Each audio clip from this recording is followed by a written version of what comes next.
a estudar a disciplina Comércio Exterior. Essa disciplina, ela está dividida em unidades. E como qualquer outra disciplina, as unidades são subdivididas em tópico. Cada encontro nós estudamos um tópico. Hoje, no nosso primeiro encontro, nós vamos estudar, então, a unidade 1. A unidade 1, Dinâmica Comercial Internacional, está subdividida em 3 tópicos. Quais são esses tópicos? Comércio internacional e o comércio externacional comércio internacional e comércio exterior dos países.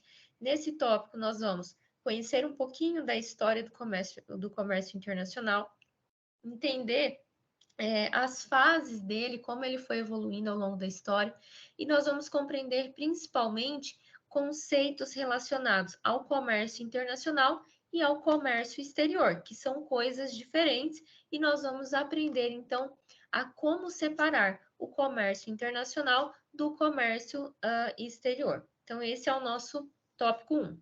O tópico 2, nós vamos falar sobre blocos econômicos e o Mercosul. Os blocos econômicos nós vamos estudar com mais profundidade, mas ele é uma forma formal e institucional de desenvolver parcerias. O Mercosul é um bloco econômico que o Brasil está inserido. No tópico 3, nós vamos estudar os organismos internacionais e as barreiras ao comércio internacional. Vamos começar, então, pelo nosso primeiro tópico, o comércio internacional e o comércio exterior dos países. Como o livro inicia, então, a discussão desse assunto? O livro ele vem dizer assim: em qualquer tipo de civilização, existiu formas de comerciar produtos ou serviços ou objetos, enfim. Então, em todas as sociedades, desde as mais antigas até as mais modernas, desenvolveram formas de comércio. E nesse tópico, nós vamos estudar sobre como o comércio internacional faz parte de qualquer país do mundo, observando a importância das exportações e importação na dinâmica econômica das nações. Bem, vamos entender, então, a evolução comercial e internacional. Como o livro trabalha isso? Ele diz assim, que não tem como dizer quando foi, né, a primeira vez que um ato comercial foi realizado, né? Então, não tem como precisar ao certo quando o comércio internacional, quando o comércio em si, ele aconteceu. No entanto, existem relatos históricos que de atos comerciais realizados há 5.000 anos antes de Cristo. Então, por meio da história, nós vamos verificar que atos comerciais já se iniciaram há 5.000 anos de Cristo, principalmente por meio da Rota da Seda. O que seria essa Rota da Seda? A Rota da Seda é esse traçado que o livro apresenta na imagem. Vou pegar minha caneta. É esse traçado que o livro apresenta em imagem, que nos mostra qual caminho as pessoas faziam para comercializar o tecido seda. Então, as pessoas andavam por esse território, fazendo esse caminho para vender e comprar sedas. Então, nesse caminho, Rota da Seda, vai começar a se desenvolver, então, atos comerciais. Nós falamos que existem registros históricos de atos comerciais nas civilizações mais antigas há 5.000 anos antes de Cristo. No entanto, nós vamos ver que essa rota já existia há 7.000 anos antes de Cristo. Então, é muito importante entender isso, né? Que os atos comerciais é algo muito antigo, que fez parte das civilizações antigas e continuou fazendo parte da sociedade mais moderna. E o ato comercial vem contribuir para que a região ela tenha um desenvolvimento socioeconômico. Além disso, além de falar de datas, além de mencionar essas rotas, o livro fala também sobre os povos fenícios. Esses povos eram um dos povos antigos que faziam parte da civilização antiga e que eram muito ativos no comércio exterior. Esses povos desenvolveram embarcações, o que possibilitava, então, a transação das pessoas por meio do mar de um país para o outro, para vender produtos, para comercializar os seus produtos. E isso vai contribuir significativamente para o desenvolvimento da ciência, para o desenvolvimento econômico, ok? Povos fenícios eram ativos no comércio, desenvolveram as embarcações, o que possibilitou o contato com diversas culturas pelo mar Mediterrâneo para trocar, então, produtos comerciais. Bem, nós temos aqui a ideia de que na sociedade moderna, assim como nas civilizações mais antigas, os atos comerciais... Pessoal, só um minutinho, eu vou fechar o meu WhatsApp para não atrapalhar vocês.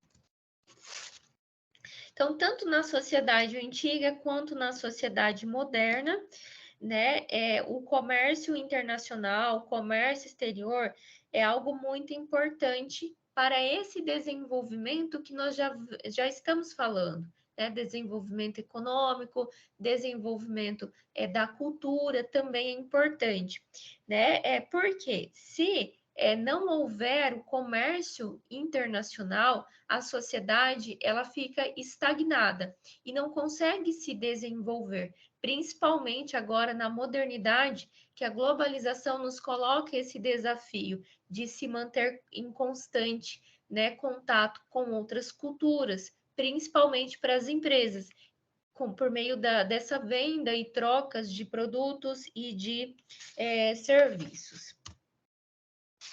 Existem dois entes que precisam estar preparados para esse mundo globalizado. Quem são eles? O governo e as empresas. As empresas precisam se manter competitivas, né? Então, elas precisam estar em contatos, né, com diferentes regiões para vender, para se relacionar e para se posicionar bem no mercado. E os governos, eles precisam estar preparados porque ele precisa ofertar ao empresariado meios para ocorrer esse intercâmbio de produtos, de serviços e de relações.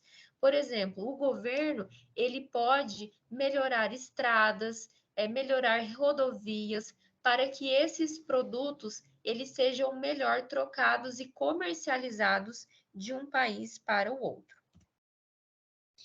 E aí o livro começa a falar de um processo histórico que foi importante para o comércio exterior e o comércio internacional também. O que ele cita da história que vem contribuir para esse processo? Ele cita o liberalismo do século XIX, a Grande Depressão de 1929, cenário após a Segunda Guerra Mundial e o novo cenário mundial das primeiras décadas do século XXI. Vamos compreender cada um desses elementos que vêm contribuir para o comércio internacional e o comércio exterior. Vamos começar, então, pelo liberalismo do século XIX. O que o livro vem dizer? Que na transição do século XVIII para o século XIX e no decorrer de todo o século XIX, no mundo ocorreram descobrimentos tecnológicos e inovações que vêm alterar a forma com que as empresas produzem e a forma como as pessoas consomem as suas mercadorias.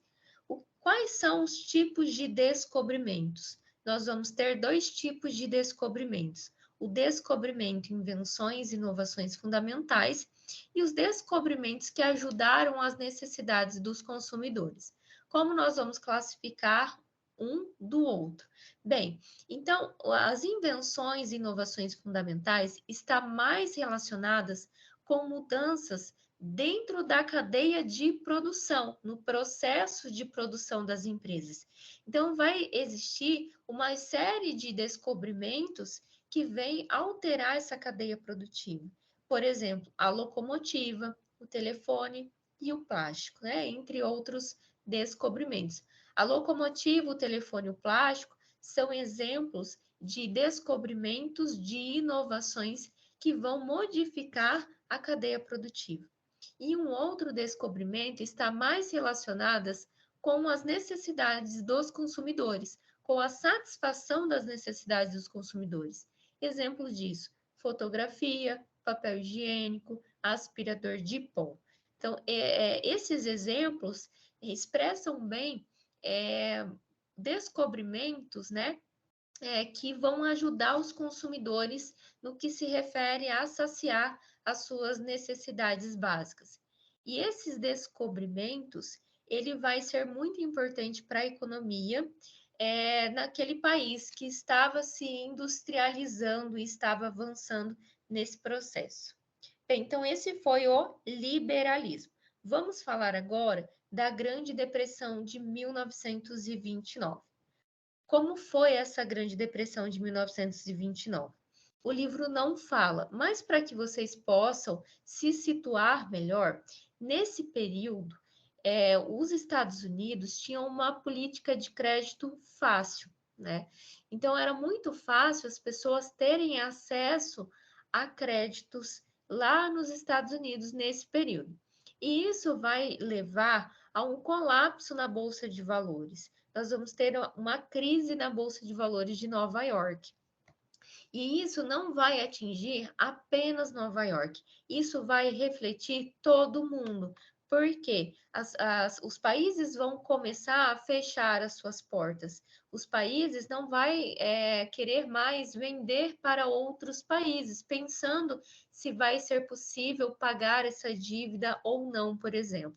Então, quando a gente fala sobre isso, nós estamos falando de um comércio internacional, que vão fechar as suas portas, que vai se retrair. E isso vai gerar falência, isso vai gerar desemprego e uma série de questões sociais que vai impactar, né, a sociedade.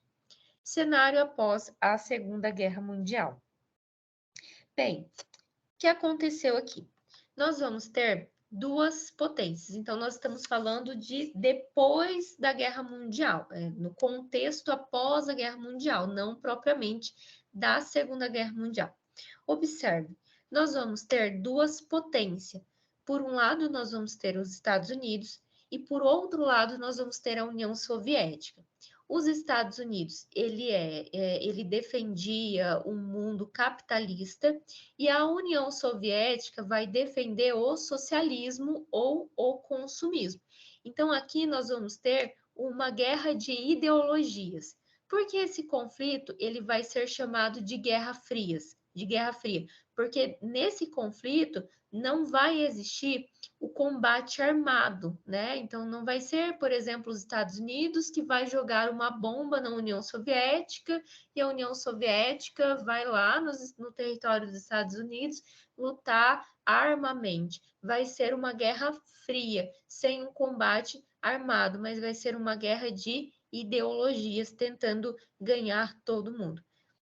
Esse cenário ele atingiu todo mundo, né? Porque alguns países vão defender a ideologia o sistema capitalista, enquanto outros já vão aderir ao socialismo. Então vai afetar de uma certa forma os países e as organizações dos países de forma geral. E para o comércio internacional, o que vai acontecer aqui?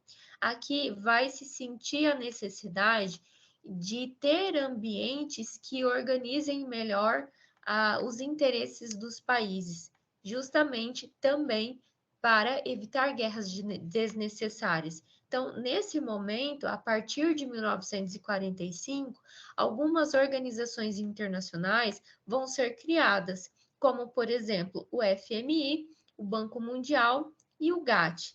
Não se preocupem, nós vamos estudar depois sobre esses organismos. Mas nesse momento vocês precisam entender que com a Guerra Fria surge a necessidade de ter uma reorganização internacional no que se refere ao comércio internacional e as parcerias que se realizam entre países. Então, vai surgir o FMI, o Banco Mundial e o GATT, que nós vamos falar posteriormente.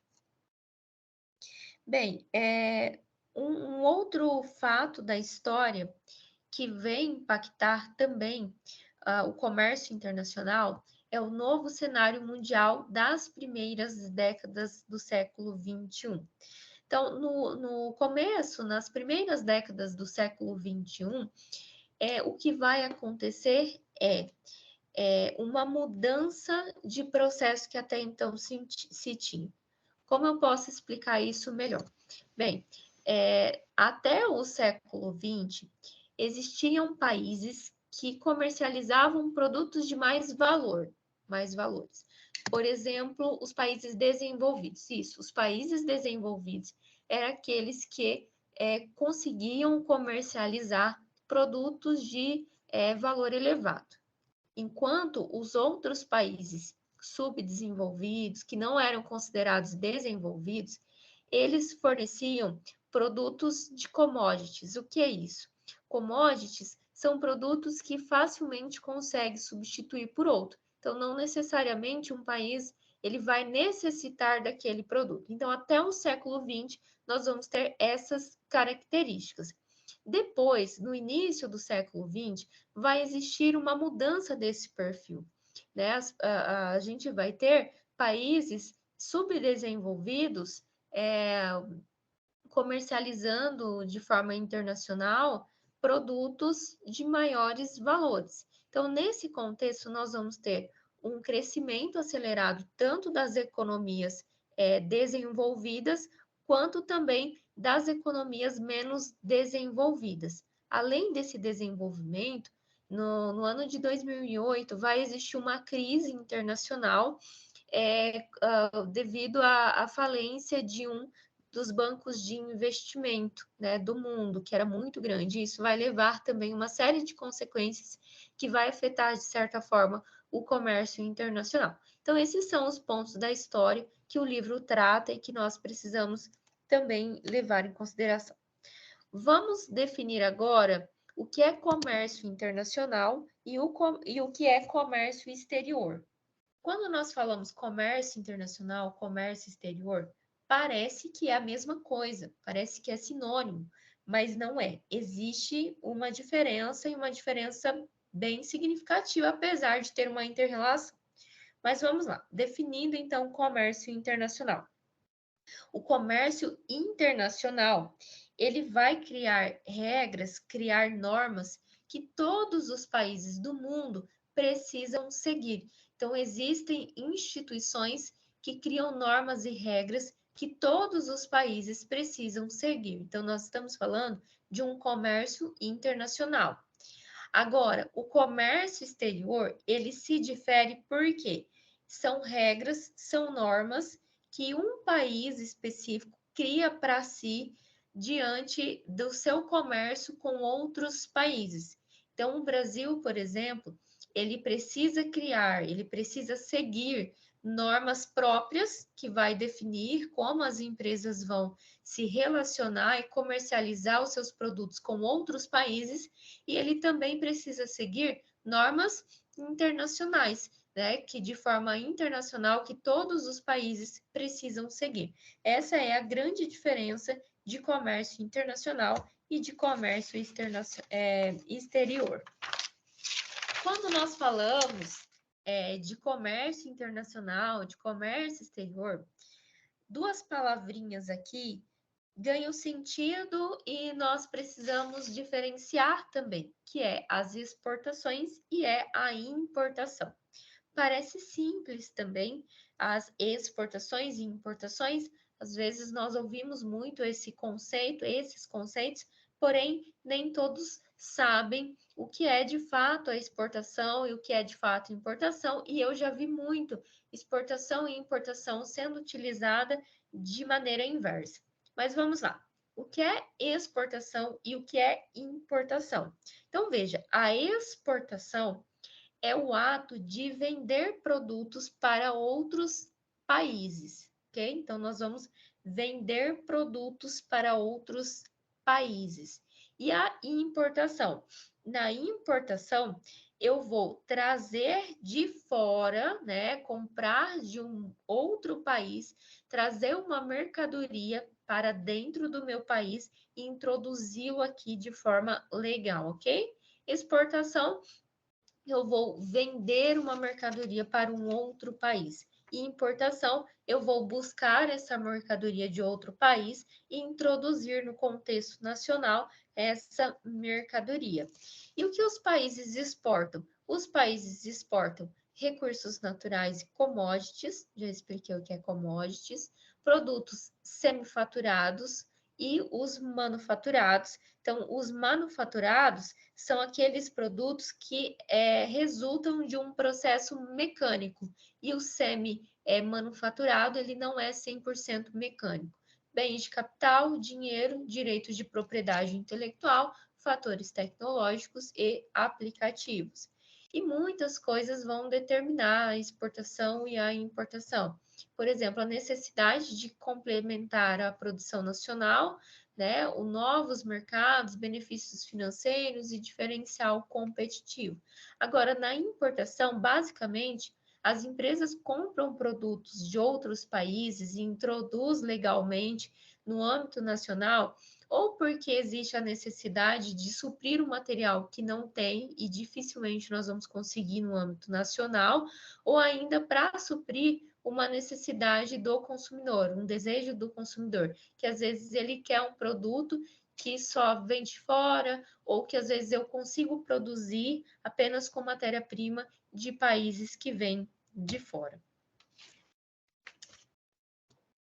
Está dando para entender?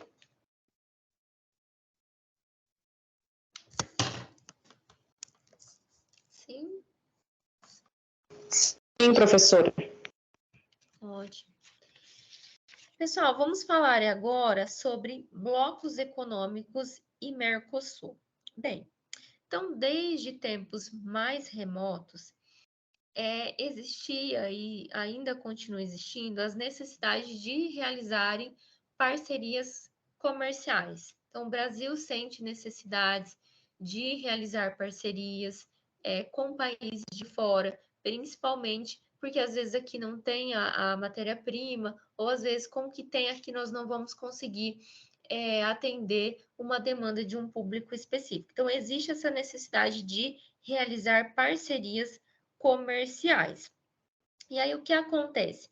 Existem países que têm interesses que podem ser negociados a nível global.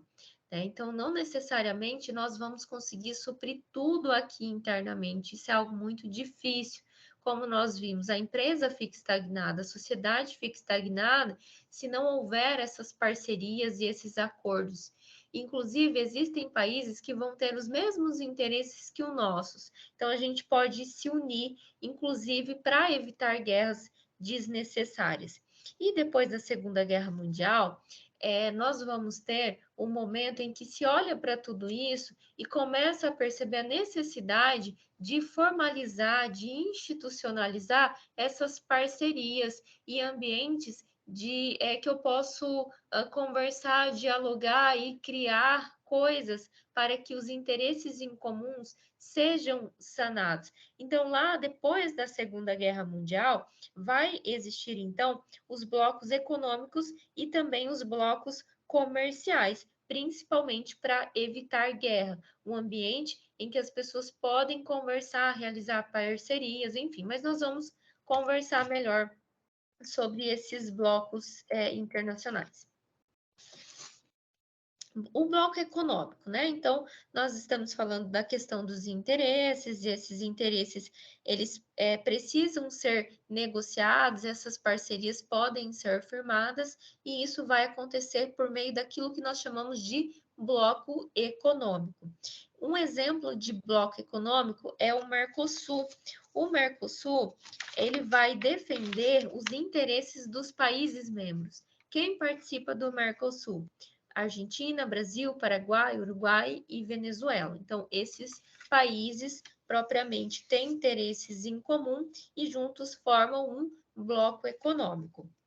Como nós podemos entender o bloco econômico e como o livro conceitua o bloco econômico? O bloco econômico, ele é a junção de países que têm interesses em comuns, né? Dessa maneira que o livro vem definir bloco econômico, junção de países que têm interesse em comum. Normalmente, eles fazem parte de uma mesma região. E qual é o principal objetivo desse bloco econômico? Esse bloco econômico tem como objetivo fortalecer o comércio entre esses países e também atingir interesses que são semelhantes para o grupo. Esse é o real objetivo de um bloco econômico. E esses blocos econômicos têm suas fases. Nós vamos ter a primeira fase, que é chamada de zona de livre comércio, a segunda fase de união aduaneira e a terceira fase, que é mercado comum. Essas são as três fases do bloco econômico. Vamos entender cada uma dessas fases. Então, vamos lá. Primeira etapa, zona de livre comércio. Como acontece? Pessoal, é muito importante, inclusive, vocês marcarem, se vocês estiverem com o livro, anotar, porque é uma regrinha mesmo, e a gente precisa entender essa regrinha. Bem, a primeira fase.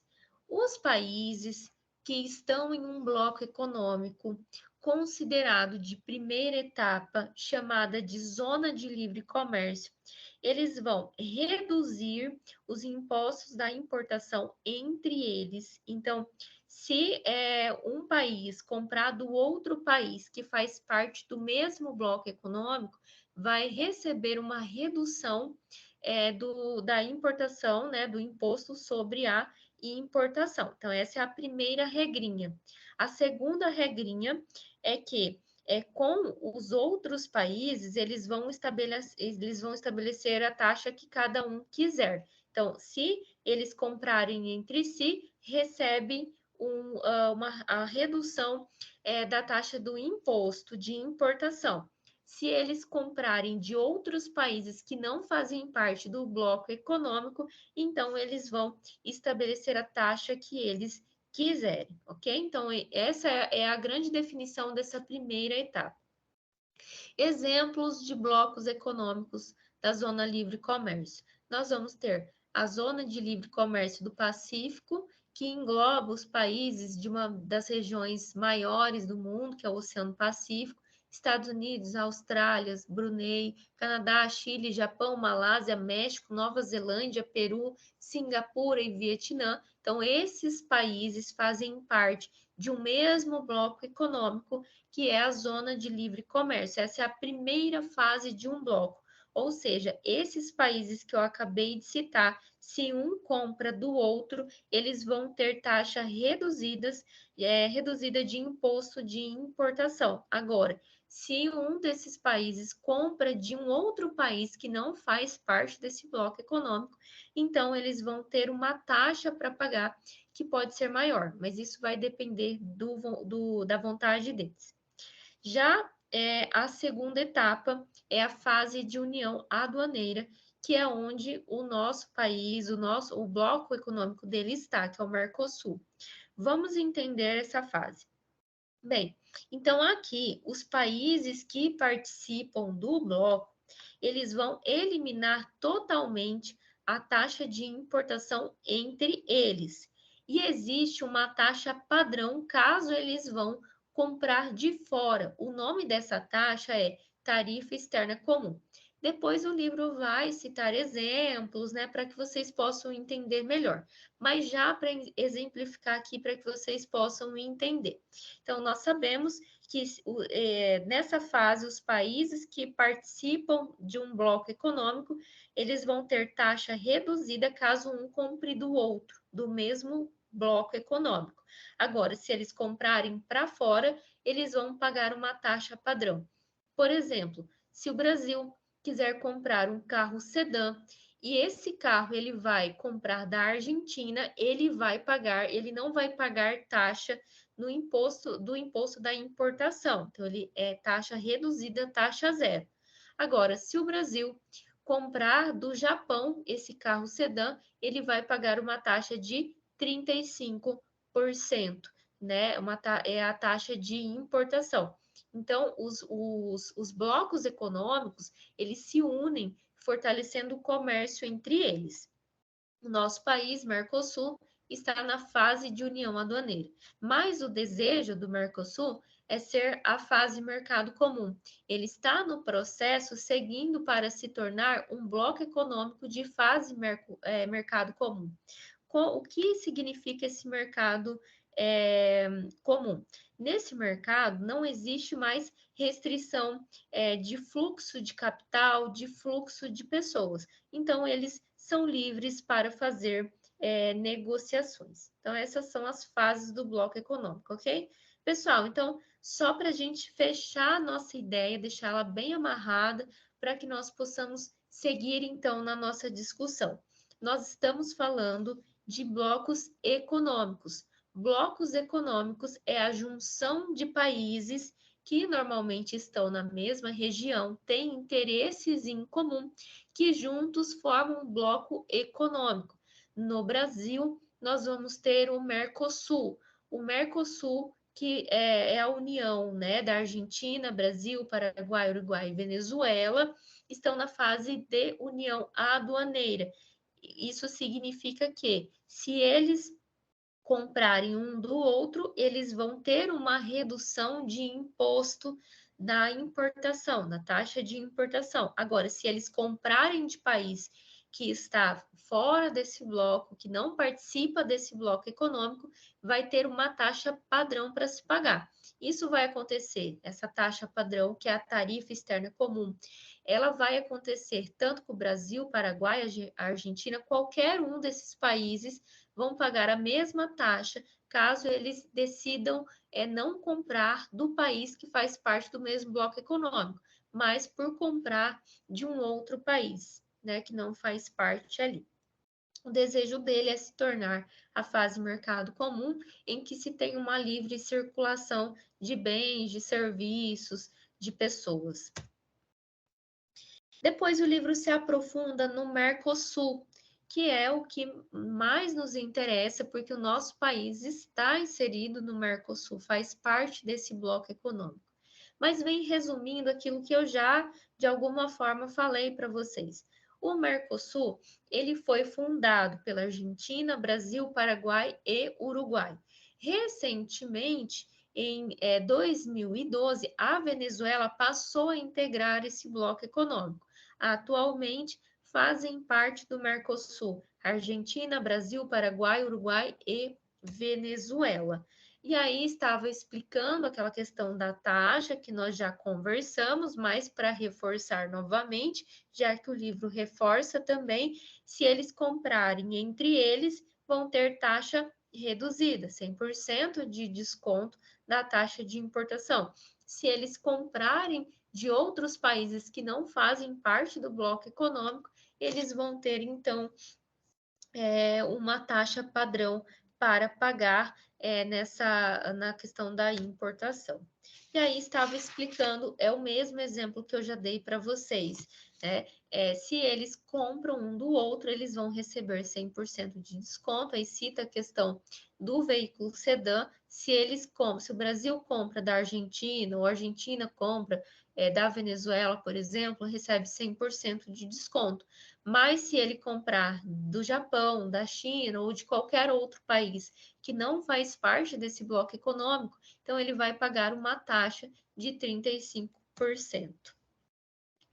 União econômica e política. Bem, nós estamos falando de bloco econômico, mas nós também temos um bloco político também. Então, ele não necessariamente é só econômico, mas ele pode ser também um bloco político, né, que é o que nós vamos chamar de uma união, uma junção econômica e política.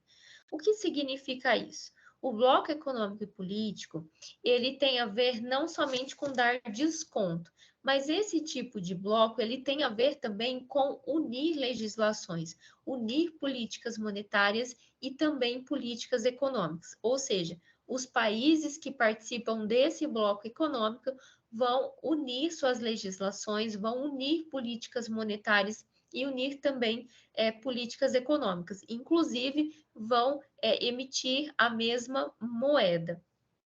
Como exemplo, nós temos legislação trabalhista, defesa do consumidor, execução da política monetária, inclusive na emissão de uma única moeda.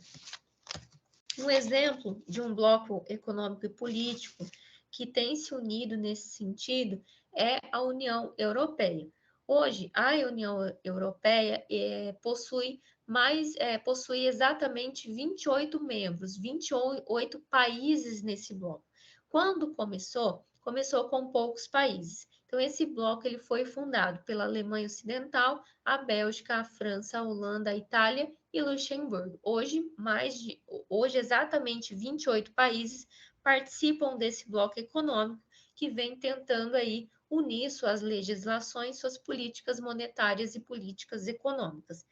Por falar também em emitir a mesma moeda, nós temos aqui esse bloco e nós temos países que já emitem a mesma moeda, que fazem parte desse bloco, países que estão para definir se vão emitir, né, o euro ou não, e países que colocaram que não vão adotar o euro.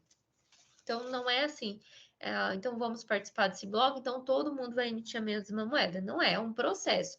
Alguns aderem, outros vão definindo, né, se vão ou não, estão nessa fase de amadurecer, né, de pensar, e outros já definiram que não.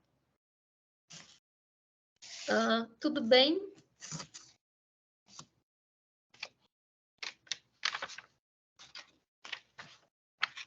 Eu vou continuar, então, caso vocês tenham dúvidas, pode perguntar, pode falar.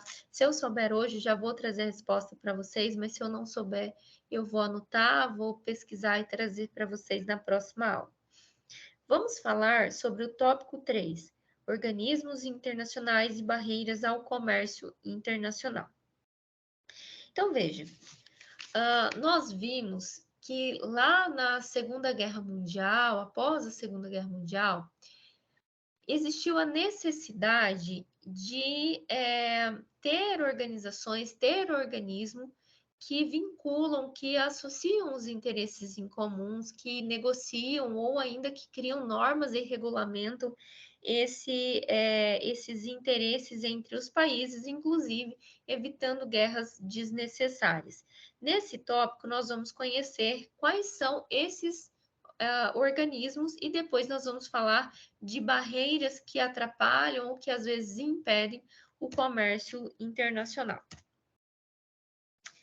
Bem, então o livro começa definindo o que é organismo internacional. E ele vem dizer assim, que o organismo internacional são órgãos permanentes que têm o seu próprio regulamento, né, que tem a sua própria jurisdição, ou seja, não está vinculado à presidência da República, não, ele é um órgão com constituição própria e que ele vai fazer decisões no que se referem ao comércio, né, internacional e que os países participantes dos blocos econômicos precisam respeitar. Isso é o organismo internacional, no que se refere ao comércio internacional. Organismo internacional, órgãos permanentes, né, então são órgãos contínuos, que têm as suas próprias constituições e que eles tomam decisões que os países que fazem parte desse bloco precisam respeitar. Quais são os principais órgãos, né? Eu coloquei aqui o título Fases do Desenvolvimento do Bloco Econômico, mas não é isso. Isso aqui é apenas um título que permaneceu quando eu fui copiar o modelinho da tabela para fazer. Mas nós estamos falando agora de organismo internacional. Vamos conhecer esses organismos. Quais são os principais organismos internacionais? Nós vamos ter o Fundo Monetário Internacional, nós vamos ter também o Banco Mundial e nós vamos ter o Acordo Geral sobre Tarifas e Comércio. Esses são os principais organismos internacionais. Vamos entender um pouquinho sobre esses 3 órgãos. Bem, o FMI, ele busca manter a estabilidade econômica, fornecendo crédito, desenvolvendo políticas de crédito para outros países.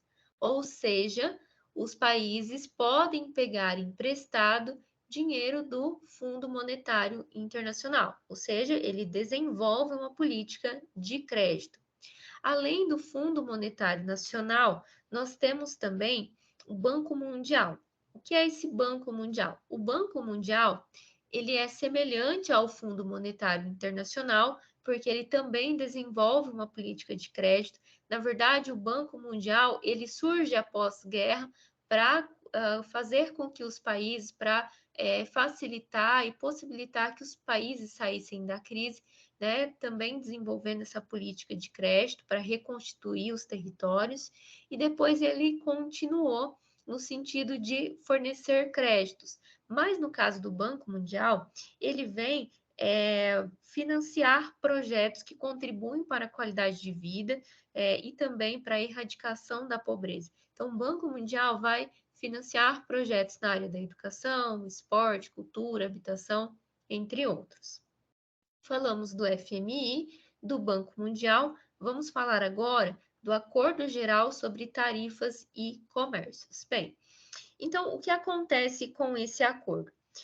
Esse acordo, ele tentava diminuir a tarifa de importação, né? Então, por que tentava? Porque hoje ele não existe mais. Ele foi, na verdade, transformado em um outro órgão, que é chamado de Organização Mundial do Comércio, que nós vamos conversar agora também.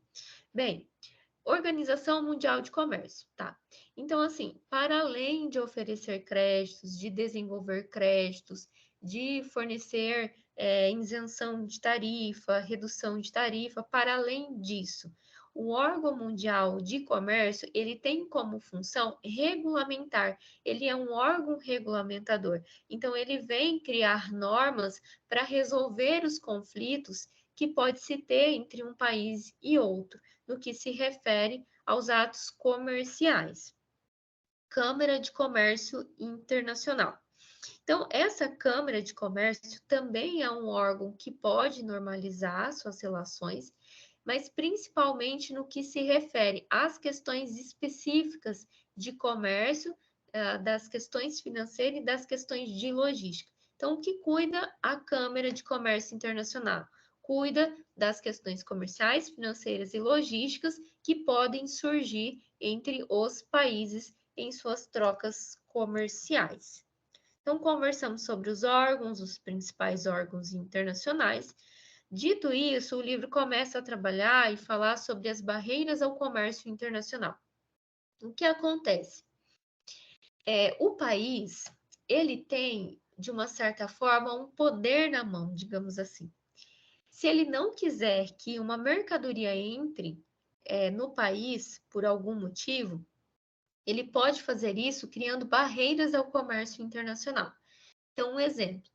Aqui no Brasil está surgindo fábricas de celulose, está nesse processo de desenvolvimento, de amadurecimento, e eu sei que se as pessoas comprarem de fora, as empresas aqui de dentro do país, que dá emprego e que as pessoas então conseguem dinheiro com esses empregos, enfim, elas vão quebrar. Então, o governo ele pode criar barreiras para dificultar ou ainda impedir que mercadorias sejam compradas de fora ou ainda que os países de fora consigam vender no Brasil. Quais são os tipos de barreiras a ser criadas? Existem barreiras tarifárias e barreiras não tarifárias. Eu citei o exemplo do governo porque é um exemplo mais claro que nós temos, mas essas barreiras tarifárias e barreiras não tarifárias não necessariamente são criadas pelo governo, mas que nesse ato comercial de trocas as empresas enfrentam. Quais são as barreiras tarifárias? Muito simples de pensar. As barreiras tarifárias são aquelas que vão estabelecer taxas de importação de diferentes mercadorias. Se elevada, isso pode dificultar, então, a aquisição dessa mercadoria. Barreiras não tarifárias, ela não tem a ver com o estabelecimento de uma taxa de importação, mas ela tem a ver com criar barreiras para além dessas tarifas. Por exemplo, estabelecer algum tipo de certificação. Então, para vender esse produto aqui, precisa ter uma certificação X, né? Isso pode dificultar, então, que essa mercadoria ela seja disponibilizada aqui no território nacional.